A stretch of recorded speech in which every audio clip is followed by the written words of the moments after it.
எல்லா தலைவர்களும் எல்லார்கிட்டயும் உங்ககிட்ட வேண்டுவது ஒரு 3 தேர்தல்ல தமிழ் சமூகத்தின் உரிமைக்காக ஒண்ணு போடுறோம். இப்ப வந்து முளைச்சிருக்கு பாருங்க ஒரு கட்சி.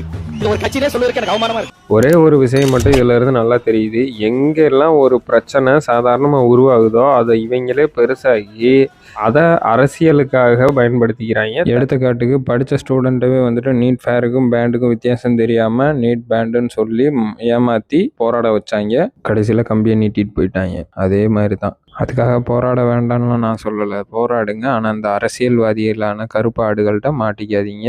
தயவு செஞ்சு தமிழக மக்கள் விழிப்புணர்வோடு இருக்கணும். பிரச்சனைகள் நடக்குது, அது இல்லைன்னா சொல்ல. திடீர்னு வந்துட்டு நடக்குது அப்படின்னா கிடையாது. இதெல்லாம் சட்டப்படி என்ன பண்ணணுமோ அதுக்கான ப்ராசஸை தான் எடுத்து பண்ண முடியும். தயவு செஞ்சு புரிஞ்சுக்கோங்க. அதை விட்டுட்டு திடீர்னு ஒரு பிரச்சனை வருது அப்படின்றதுக்காக எடுத்த உடனே இந்த கவர்மெண்ட் தான் செய்ய சொல்லுதுன்னு நினைக்கிறது மிகப்பெரிய தப்பு. இதுக்கு முன்னாடி அதெல்லாம் ஸ்டாப் பண்ணி கூட வச்சுருந்துருக்கலாம், தெரில எப்படின்னு. இதுக்கான தீர்வுகள் கொடுப்பாரு விஜய் அவர்கள். தமிழக முதலமைச்சர் விஜய் அவர்கள் வாயை திறந்து பேசலை அப்படின்றதுனால எல்லாம் அதை வச்சு அரசியல் பண்ணிக்கிட்டு இருக்காங்க.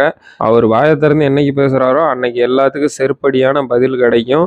இதில் பாதிக்கப்படுற மக்களை வச்சு அரசியல் பண்ணுறாங்கன்றதை அந்த மக்கள் புரிஞ்சுக்கணும். தயவு செஞ்சு புரிஞ்சுக்கோங்க மக்களே. கண்டிப்பாக பாதிக்கப்படுற மக்களுக்கு சரியான தீர்வு கிடைக்கணும். தமிழக முதலமைச்சர் விஜய் அவர்கள் அதை சரியாக பண்ணி கொடுக்கணும்.